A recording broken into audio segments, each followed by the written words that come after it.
Welcome to That Didn't Work.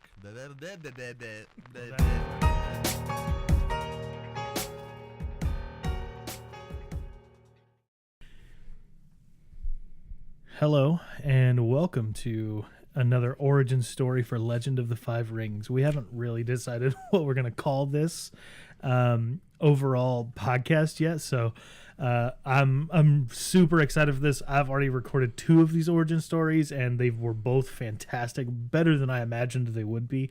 And I imagined a lot. My imagination runs wild. I kind of live in a fantasy land. So this is going to be with Mike. And Mike, tell us your name and just like a brief, like super brief summary about your character. Well, I'm Mike, and I'm an Aries, and... No, your character. Your character, Mike. Okay, anyway.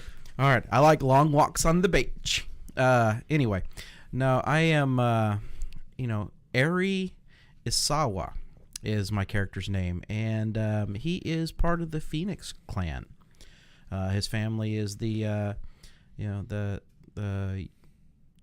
clan. It's the Isawa family.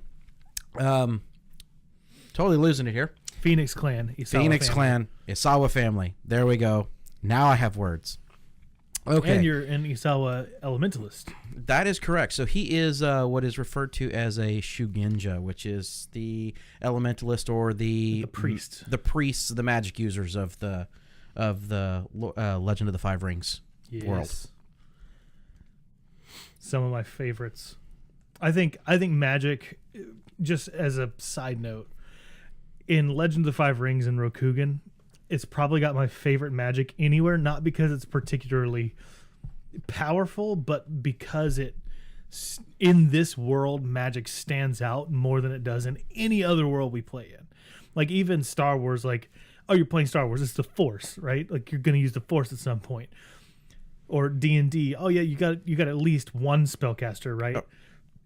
Yeah, I mean, in Legend of the Five Rings, it's like if you're not in some way or shape or form descended from this one guy, you can't talk to the kami. Right.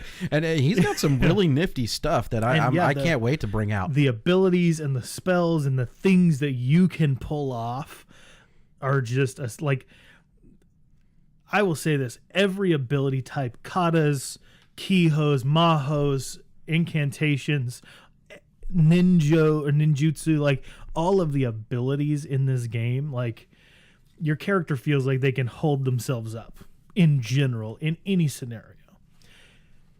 I think so. The techniques make it feel like your character is the only one that can do this, even though like other people can have those techniques or whatever. Like it's what really makes a character stand out, and more than in most games we play, I feel like those techniques shape the mentality of a character. Oh, right. And when we get down to it and you see, you get a chance to actually look at some of the techniques or the incantations or rituals that I think this guy can pull off, I am excited to see how we can pull this in on the campaign side, because I don't want to break you, but I'm going to try and break you. Oh, dude, you're not gonna come close to breaking me. Don't worry. Don't worry. I'm ready for this. So let's go ahead and get started right into Isawa Airie's story. Being from the Phoenix clan, you had a lot of expectation on you to blend well with the culture of the kami.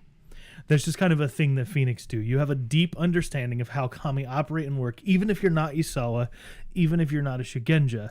Phoenix clan are guardians and protectors and believers in the way of the kami. And so growing up, you had a lot of pressure put on you to be that. Now, in your character creation, you selected certain incantations. Yes. And if I remember right, you did not go one particular route. No. You didn't go like, I'm going to be master of fire or I'm going to be master of earth. You went, I'm going to know it all, baby. I got to dip my toes into everything. You gotta. So I think that already is extremely interesting from a looking at Phoenix aspect, because like you've already said, like you didn't follow the traditional route that a Phoenix takes of going for Master of Fire. and trying to embody that inner flame spirit that the Phoenix are so proud of. You decided to really be versatile in the way that you commune with kami, and to a degree, that's very admirable. Even your father recognizes that. Isawa Airie, am I saying that right? That's correct. Even your father recognizes the value of versatility, but there is a level of disappointment in that you're not chasing the same dream that he's been chasing for years and years, and that is to become Master of Fire.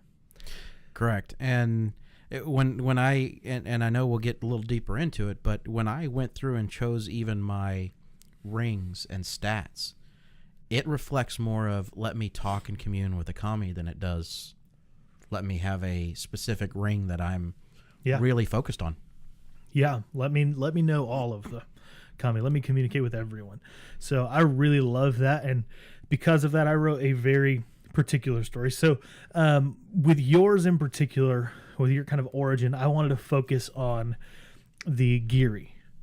The Giri and the Ninjo. So Ninjo in Legend of the Five Rings is your personal desire. It's the thing that you want that's apart from Bushido, that's apart from the desire of your lord. And yours is to just garner as much power as you possibly can. To heck with honor, to heck with duty and loyalty.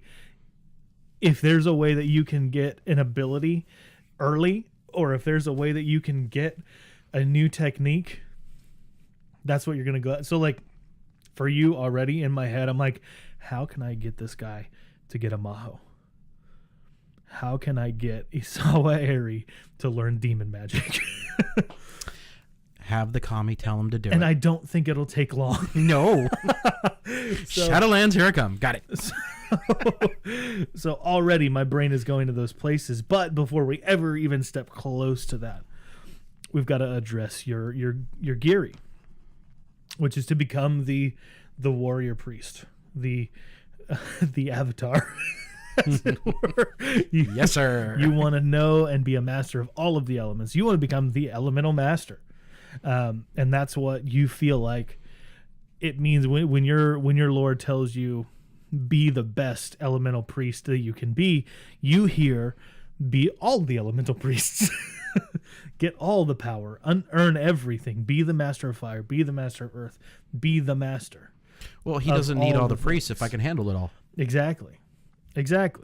And so that is your Giri, and the first step of that is to awaken the kami in your wakizashi. Now, I imagine you have an idea of what that's going to look like when we get there. Mm-hmm. I think because of the nature of your character, I know we've talked about, I can't remember if we said air. It's air. Okay, air. Keep that in mind as you're kind of moving forward and stuff, but at the end of the day, it'll be fluid until you make a declaration in game. So if you're really like developing air properties in yourself and you want your wakizashi to complement you instead of like bolster what you're already doing, you can shift that. So don't feel like you have to keep it one way or the other. Now it does have to make sense as to how that kami came to live in your weapon, but I think fire, well, the only one that would be hard to explain is void. Mm-hmm. Everything else is used in the process of making a weapon. Right. So no harm, no foul with anything that you want to pick there. So, you are nearing the Great Wall that divides Rokugan from the Shadowlands. You're with your father, Isawa Airie, and you guys have made camp about 3 miles from the wall. Now you're here because you have heard rumors spreading throughout of storms that build up, windstorms that build up in this particular section of the wall over days at a time and then suddenly become calm. It's almost like climbing a mountain, that it takes several days to get to the peak and then it quickly falls down. But then it starts right back up. So your father, probably pretty wisely, has assumed that there is an air kami in some sort of distress or in some sort of rage state near this section of the wall. And you have gone with him to calm it. Okay. All right. So you're in camp right now. It's the sun has set. You're sitting by a fire that, of course, your father created or implored the kami to create, to be as technical as possible.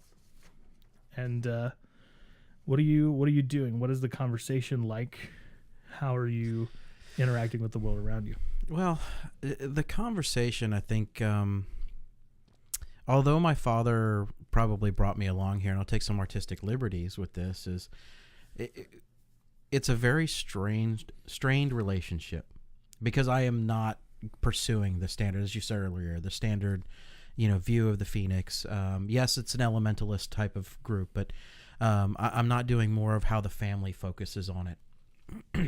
I'm going a little bit out and beyond to try and experience more. So I'm thinking that this is probably more of like a bonding exercise. And okay, the interaction that I'm having with him would be very much a I know why you've brought me kind of mentality, but I'm only here to handle what needs to handle with the air kami. It's almost I'm borderline being disrespectful to him. Okay.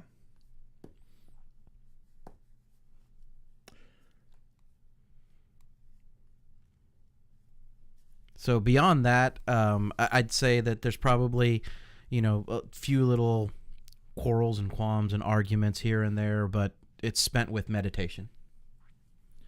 Okay. So in the midst of one of those meditations, go ahead and actually, what ring would you be focusing on for that meditation? I think for where we're at right now, given that we know that this is an air kami, typically you would, if my understanding is correct, you would use the void in order to be able to try and go through communing. But I think from a meditation perspective, he is going to meditate on the air side.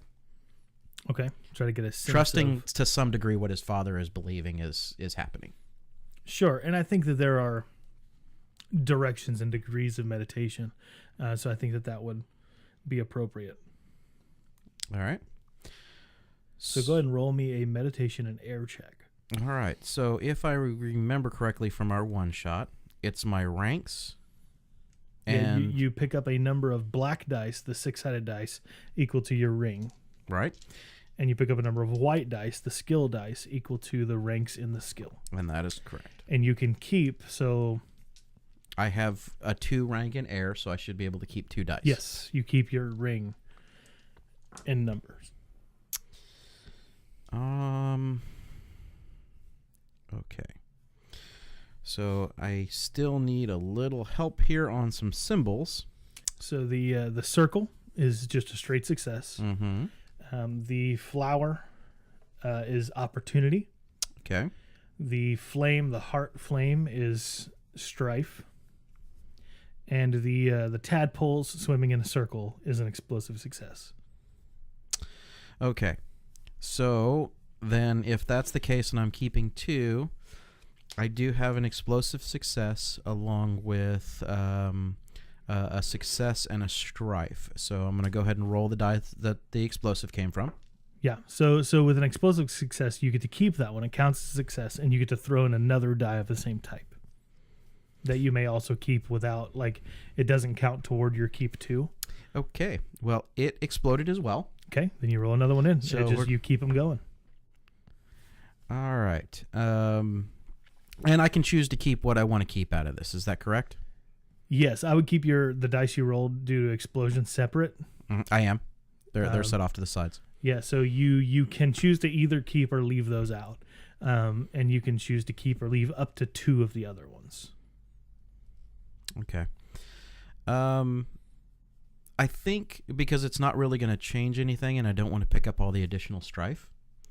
I think at this point, I will just go ahead and keep my original roll, which is 2 success and 1 strife. Okay, great. So go ahead and take that 1 strife next to your composure. And you meditate on this air Surrounding you, you attempt to get a feel for the tension that the kami may be experiencing in this current area. And you sit for, it seems like minutes, but probably takes more like hours. And what you get the sense of is like heavy breathing. It's almost like the air around you is strained from overexerting itself. Interesting. It's about at that point that your father says, Airie, your pork is going to get cold if you do not eat it soon. I am going to retire. Father, Please ensure that I am awakened at the dawn. before you retire, I will eat, but you disturbed my meditation. But before we go deeper than that, I have a feeling as I was meditating that the kami here, it's straining to breathe. It's tired, almost weakened. That is an interesting thought, Airie. But kami do not breathe. So it must be something else you are feeling. Perhaps hunger. So you can... I think I'll meditate on it some more. You can roll... roll sentiment if you would like to get kind of a sense of what he's actually thinking. If he's really kind of looking down on you, or if it's something that he actually thinks is worth contemplating. Okay, hold on. So sentiment is under scholar skills. yeah, I see it. It's I don't have any. You probably don't have any ranks in it. I don't have any ranks. I'm trying to You're figure not a out. courtier, so I don't imagine. So from an analyzing perspective, I'm assuming that is still an air approach. It can be trying to analyze him, but it could also be just kind of from the tenacious behavior of a teenager to his father. It could be fire would be another way to interpret that. To like, I kind of am being defiant by saying I'm going to go right back to meditating because I don't listen to him. Yes, so I trying get that. So I think fire would be appropriate. Air, like you said, also would be appropriate for trying to analyze. So either one is fine. I like the fire in this situation. Okay. So, alrighty. So that is a opportunity, a strife, and an explosive. I like your dice. So it's a opportunity and a strife with one success. Okay. So you definitely get the sense that he will not be sleeping soon because you've given him a lot to think about. Okay. Even though you're going to kind of slip right back into that meditative state, he is not satisfied that he thinks you've stumbled on something that brings up more questions than it does answers. Okay. So you meditate a bit longer. You probably go to sleep way later than you need to, like, most teens. And you wake up at the dawn with him. And he says, we must make our final journey to the wall. Today we will end this and we will head back home. Perhaps you will have learned something by then. Or perhaps you'll learn to trust me, Father. And as he shoulders his pack, his traveling pack, he says, it's not a matter of trust, but a matter of age and understanding. And he just kind of walks away at that moment. And with his head hung just a little, he'll trudge behind him. Sure. Wow, what a word. So you guys approach the wall, and you are, of course, greeted by a couple of crab on horseback riding in from the wall. I see that they've sent some Phoenix to help with our weather problem. I don't know why you're here, to be honest. Like, there are so many more problems than an upset kami. We've got breaches from the Shadowlands almost daily at this point. Well, we are one with the kami. We coexist with the kami. So if there is an issue with them, then we must address it. If not, would you like to have 2 problems at your border? It seems like 2 problems just wandered into our border. Do you want to roll something to keep yourself in check? I think I'm going to definitely. So that's 100% an insult directly toward the Phoenix. Yes, it is. You can roll. You can roll. Man, it's tough to let you roll sentiment on that, but I think courtesy. You could roll courtesy, or culture. Either one of those. The target number is 2. And you will negate 1. There are 2 strife coming your way. You will negate 1 + 1 for each additional success. So if you get 3 successes, you'll negate all the strife. Okay. So which one are you going to roll? Culture or courtesy? Well, it really doesn't matter. So I think I'm going to go with courtesy. Okay. And are you approaching it by like a stance of centering yourself, emptying yourself, putting on a false face to stand your ground? The best being voracious as a teen. Well, I think I'm going to look at it more from a standpoint of...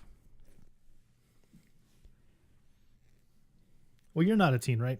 I keep saying you're a teen. I'm a young adult. You're a young adult. I mean, where we're at right now. So. You're mid-20s. So... well, this is going to be roughly the age you come in at. You're seasoned, though. That's one of your things. Right. So basically, even worse than being a teen, you are like a 33-year-old whose dad is still telling him what to do. I'll remember that with my son. Yeah. Anyway, no, I think the way that he would do this is it's more of a... He is going to kind of just purge himself of the emotions, knowing that they don't know how to commune with the spirits, so they don't understand them. Not to the degree he does. So running with Void? Yeah. Cool. And you're running Courtesy? Yes, I am. Cool.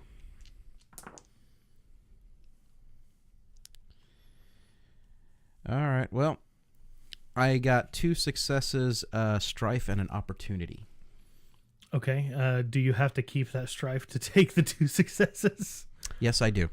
Okay. Let's see. With Void. Oh, but on Void, you, if I'm not mistaken, you don't take the strife.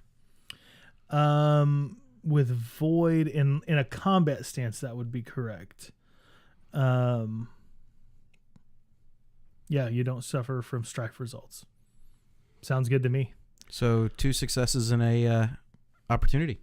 Okay, that opportunity can be used to reduce the target number of the next check by 1. But you have to choose what ring it is before you like to use the opportunity. I'm going to say it's going to end up being fire. Okay, great. So you do negate 1 strife, but there were 2 coming your way. So this is separate from the check. Like the strife on your dice doesn't give you strife, but you do take 1 from the insult. Okay. And so what do you say kind of to counter back toward them?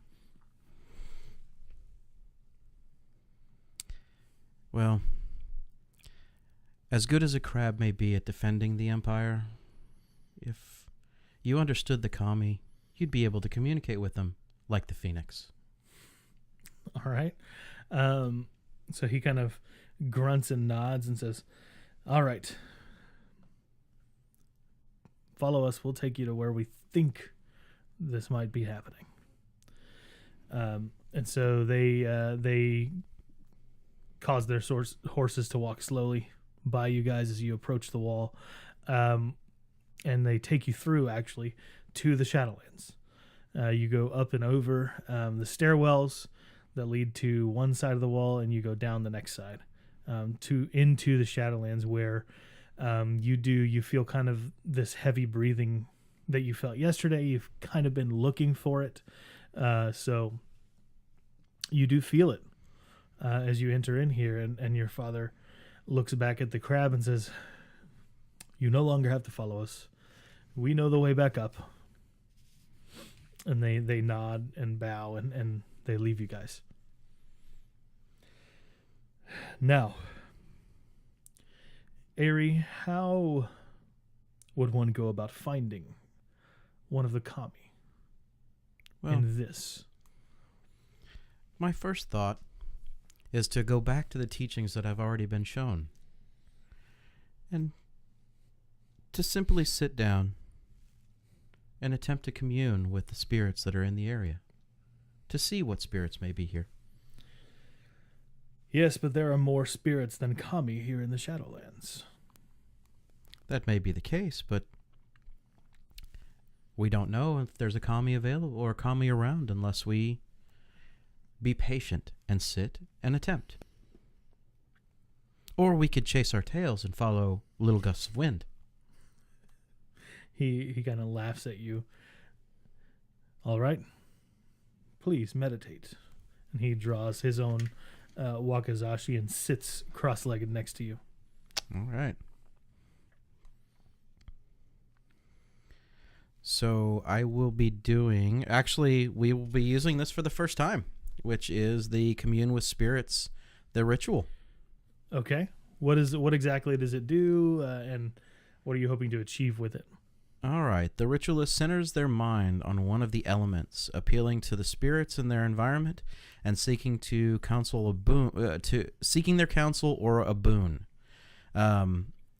They are able to use this ritual to receive less specific guidance from the spirits, such as a leaf falls to the ground, pointing the direction of a person that they're seeking, those types of things. So to activate this, it's a downtime activity. You must make a target number 1 theology check using whatever element you're going for to the nearby spirits to appeal to that one. And the effects, if you succeed, you get to choose to receive one of the following boons from the spirits. One of those boons is to sense the kami. Another is a spiritual knowledge, where you learn a fact from the spirit about this area. Or an elemental gift, where a kami may deliver a small amount of the element to you that's in question. So let's say you needed water, you're dying of thirst. You could potentially almost summon water to yourself, is what it sounds like. Cool. In this case, now, if you were going for a non-elemental, it says use the void ring, because that would be like an ancestor. You're trying to commune with an ancestor. So in this case, I will be specifically looking for who we were looking for, the air. Okay, great. So using the air ring and meditation, right? Theology. Or theology, okay, perfect. With a target 1. Go for it. You know what? They are really loving the strife on me right now. Oh, these dice love strife, period. Oh, yeah. I see that. So I did get my target 1 success, but I do take another strife. Okay. So what is your composure total? My composure total is 6. And what is your strife at now? 4? 4. Cool. So I hope we get to the point where where you do this, because this is one thing that I like about this game, and just to kind of explain it in this type of a scenario. Composure is your mental state, and endurance is your physical state. Neither of them are wounds in any way. If you reach your endurance, like if you take a number of fatigue equal to your endurance, you would become incapacitated and no longer able to fight. That doesn't necessarily mean unconscious. It just means that you have done so much to make sure that you don't get wounded that you can no longer act. And similar to that with composure, once you reach your composure with strife, essentially in game terms, that doesn't mean anything other than if you don't empty that out in some way, you cannot use dice that have strife on them. You're not required to lose your cool. You can hold on to it for as long as you want. But there are so many die faces with strife on them that you may be crippling yourself by not losing your crap. So it's a very interesting like give and take of it a little bit. Like it's really pushing your character's emotional state constantly, which is really interesting to me. And when you break, literally you empty it all out, and what might happen is maybe a couple of points of honor or glory lost. Depending on the situation that you're interacting in, it may narratively affect how things are interacting around you.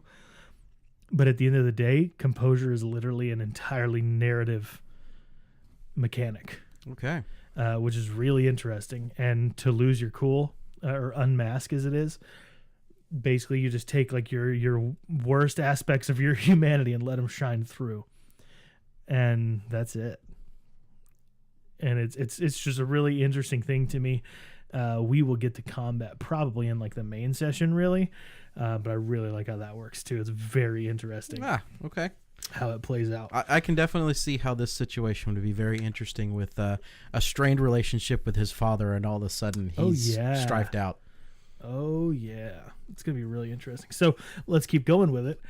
You're meditating. You're trying to commune with this, and so what is the effect of the communing with spirits that you're trying to get to? The boon that I'm going for, as I described it earlier, is pretty much to sense the kami, to detect all the spirits and users of their magic by the Shuginja within a number of range bands equal to the rings used, plus your bonus successes. So basically, it's 3 range bands from where I'm at.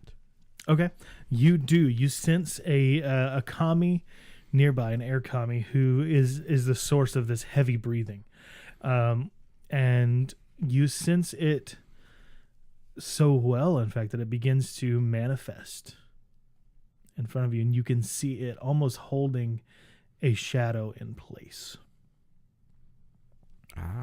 Okay. And it's almost as if as this shadow tries to escape its grasp, the kami swells. And that's what causes all of the wind to begin building up. But it's not quick. It's very subtle at first. So do I notice my father seeing any of this? You see him staring in the same direction, yes. But you see him staring in that direction as if he knew it was there before you meditated. Okay. So at this point, I'll look over at my father and say, Father, there. I knew that communing with the spirits would be the right way to locate what was going on. Then by all means, you have found the kami. He holds out his wakizashi to you. Help him. I will use my own, but thank you, Father. He jabs his wakizashi on the ground and folds his arms. I am actually going to remove 4 glory from your character. Okay. At that point, because your father is obviously a much higher ranking samurai than you are. And B, the act of turning down an awakened wakizashi to take care of a problem is not wise. And the word of this action will spread when he gets back to the Phoenix. Well, that's fine. Yeah, no, I knew you would be fine with it. That's fine. That's how you're playing your character, which is totally fine. Like, you're like, I don't want to ride your coattails for any amount of time. No. I will do my own thing. And I will become known for my stuff. Right. Not for your sword. Because whatever I do here, by handling this, he didn't handle it. Exactly. So no, I'm on board. I'm just letting you know the implications and why. No, that's fine. I did what I did. That's fine. No, I'm good. So cool. So to explain that, because we haven't done that in one of these origin stories yet, there are 3 sort of social statistics that every character has. They have honor, which is their interior monitoring of Bushido. They have glory, which is how their exterior action of that and how people see them because of it. And then they have status, which is, literally their status. How high up on the samurai food chain are they sitting? And so Mike just lost 4 glory points. And basically your rank in each of these is determined by the tens value. So what is your glory now? Like 33, 32? It's 40. 40? Oh, so you had 44? Yep. And you got bumped down. So you're still at rank 4 in your glory. Cool. So how do you approach this situation with the kami and his captive? Well, since I can't necessarily directly, well, I can actually if I attempt to sit back down and do my my commune with the spirits, then I can gain some spiritual knowledge from him, which is the learn one fact spirits know about the area. So I'm assuming that his answer would be focused more on this shade or darkness as he's holding. Yeah, so basically what you would learn by making that check it wouldn't so much be the kami responding to you as showing you. Like, you ask a question, it would look at you and point at the thing that it's holding. This is the thing. You see it, right? Right. Well, I mean, that's kind of the direction that would go. Okay. Well, fair enough. Yeah. Let's see. So if that's really what would end up happening, to save ourselves a little time here. Yeah. Although I don't know that we actually did, but I'll go ahead and draw my my wakizashi and proceed forward. Okay. And careful not to engage specifically where the kami is, and take a strike. Okay, so as you approach, go ahead and make me a check. Let's do. This is tough. I think tactics makes sense here. I think a tactics and fire check too. It's not so much about overwhelming at this point, but looking and being attentive to the movements in the heat of a conflict. Okay.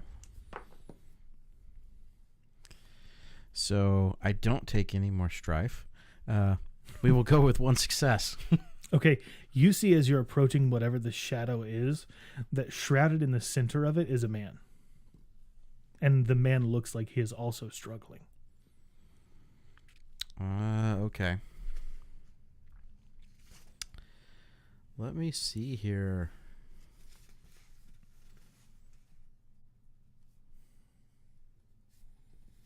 Trying to see. Let me look at my character sheet and see how it saves me.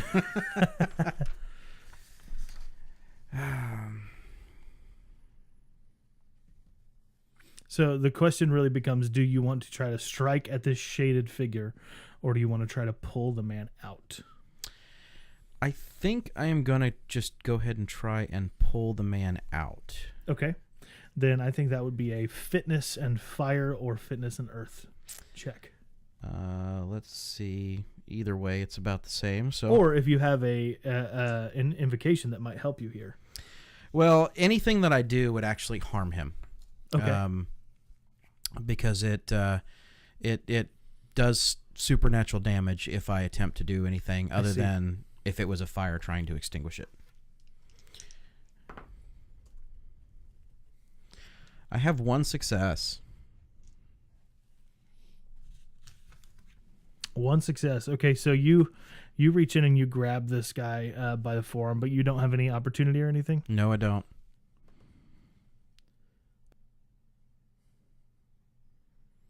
Okay.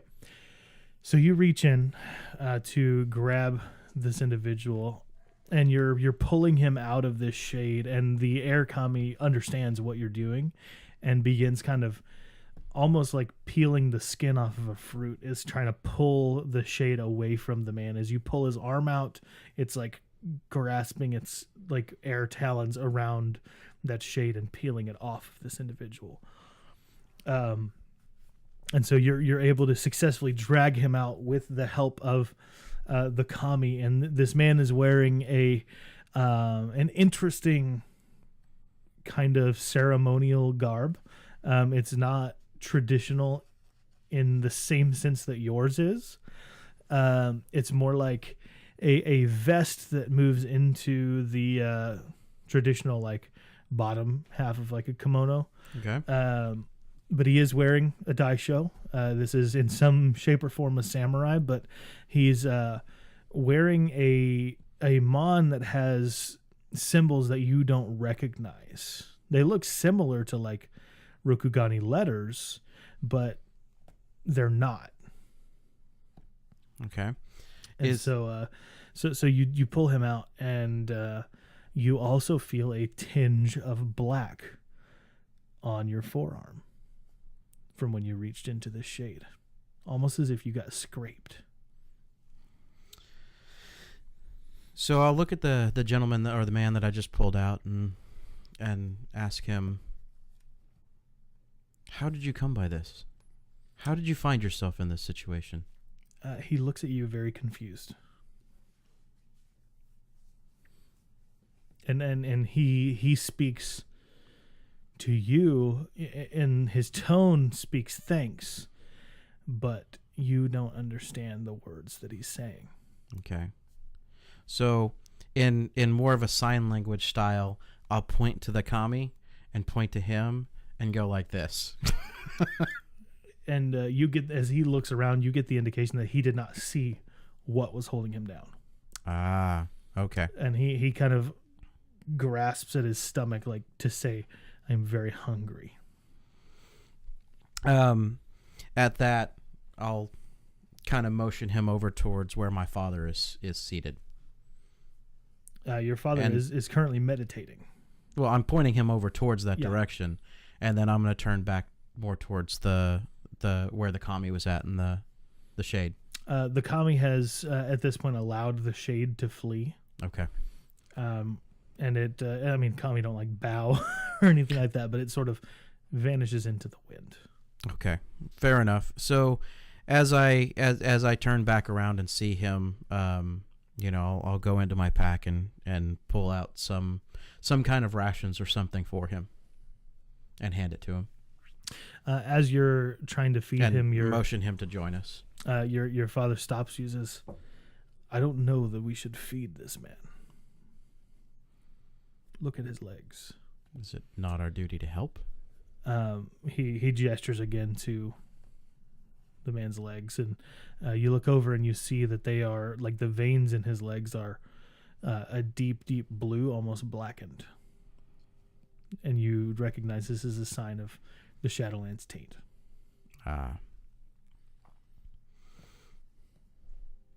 Well then, Father, what should we do with him? We should allow the crab to handle him the way they do.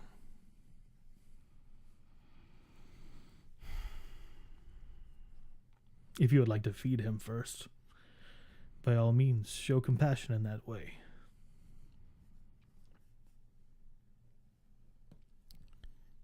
Today he was not my enemy. And then I'll hand him the food and say, now we can leave. Okay. On your way out, your father does hand the man over to the crab, who gently take him away to be slaughtered.